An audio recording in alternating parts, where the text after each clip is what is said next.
Bismillahirrahmanirrahim. Ayo bareng. Bismillahirrahmanirrahim. Mujibatul gusli. Mujibatul ghusli. Bermula yang mewajibkan mandi itu. Bermula yang mewajibkan mandi itu. Sittatun. Sittatun. Itu ada 6. Itu ada 6. Ilajul hasyafati. Ilajul hasyafati. Fil farji. Bil farji. Pertama jima. Pertama jima. Wa khurujul maniyyi. Wa khurujul mani. Kedua keluar mani. Wal haidu. Dan ketiga haid. Wan nifasu. Dan keempat nifas. Wal wiladatu. Dan kelima melahirkan. Wal mautu. Dan keenam meninggal dunia. Urudul gusli. Bermula segala fardu mandi itu.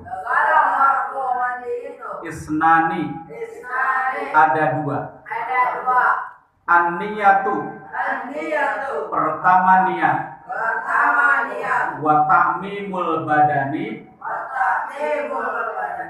Dan kedua meratakan badan. Bil ma'i. Dengan air. Adik-adik begini.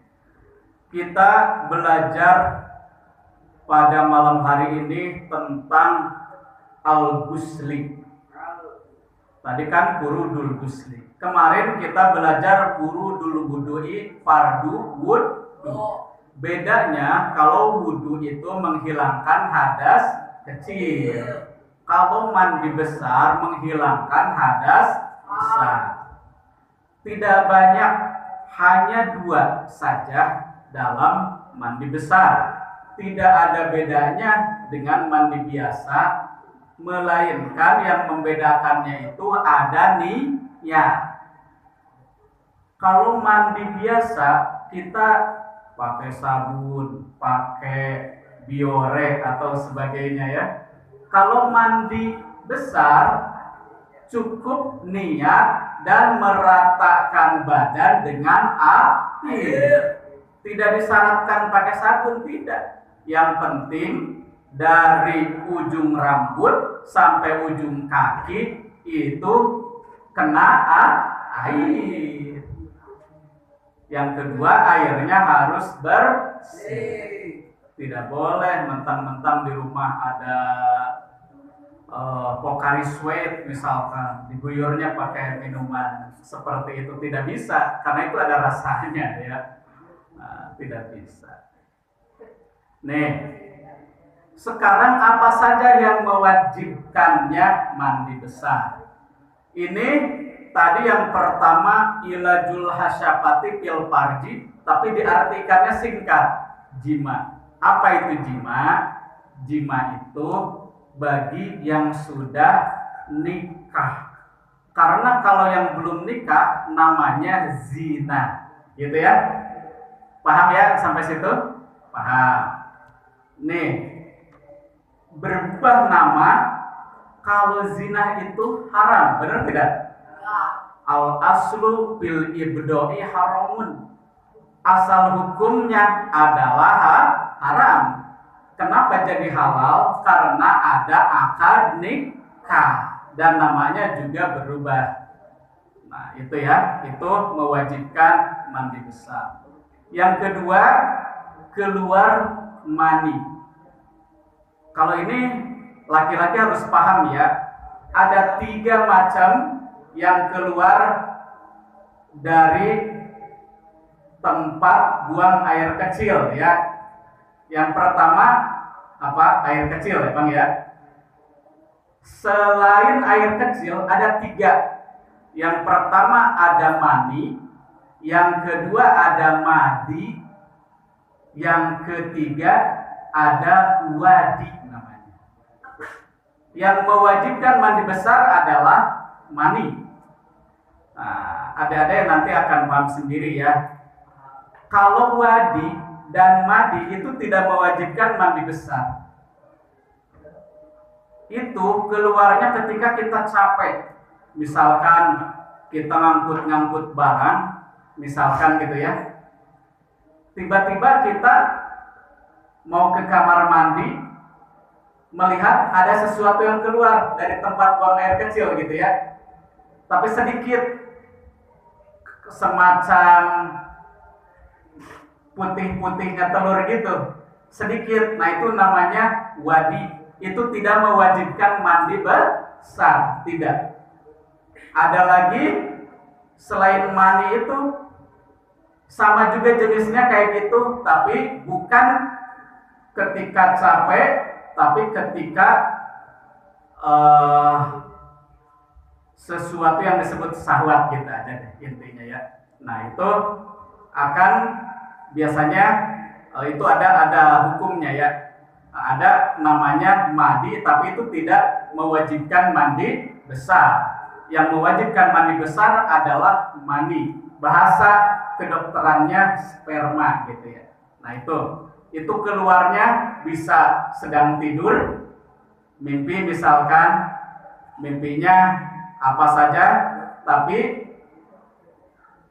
pas bangun kok tiba-tiba basah misalkan. Nanti ini laki-laki akan tahu sendiri ya. Nah sekarang bagi perempuan, yang ketiga adalah haid. Kalau haid ini khusus perempuan. Laki-laki ada yang haid enggak? Nah, tapi tahu apa itu haid? Tahu? Ya udah nggak apa-apa. Yang penting ini perempuan ya. Nah itu haid itu nanti ada pembahasannya sendiri ya. Lamanya haid, waktunya haid, ada pembahasannya sendiri di nanti entah di bab apa itu ada aqallul haid, paling sedikitnya haid ada itu di situ. Selanjutnya an-nifasu adalah nifas. Apa itu nifas? Nifas itu adalah ketika seorang perempuan melahirkan itu biasanya ada nifas. Kalau nifas lama, bisa sampai 2 bulan ya kalau nifas. Walaupun ini tidak mutlak, sedikitnya nifas itu hanya 1 kali keluar air, sebut aja begitu ya bahasanya. Tapi lamanya nifas itu bisa sampai 60 hari. Jadi selama 60 hari itu junub disebutnya. Nah ketika sudah selesai nifasnya itu wajib mandi besar. Sama halnya seperti haid. Haid juga jika sudah tidak keluar darah haid itu wajib mandi besar. Wal wiladatu, dan sebab melahirkan. Jadi bisa saja orang melahirkan tapi tidak nifas. Tidak ada kelanjutan keluar darah nifas, sebut aja ya. Nah ini tetap wajib mandi besar karena sebab melahirkan anak. Wal mautu, dan yang keenam mati. Gimana mandi besarnya? Kan mati. Itu dimandikan. Paham ya? Tapi kalau memandikan yang sudah menikah itu tidak ribet. Seandainya seseorang lupa niatnya, itu tetap sah. Beda dengan orang yang hidup, harus ada niat. Kalau memandikan orang lain, yang memandikannya lupa niat, itu tidak menjadi masalah. Sampai situ ada yang bertanyakan? Paham? Laki-laki paham? Berarti lanjut ya? Nah, lanjut.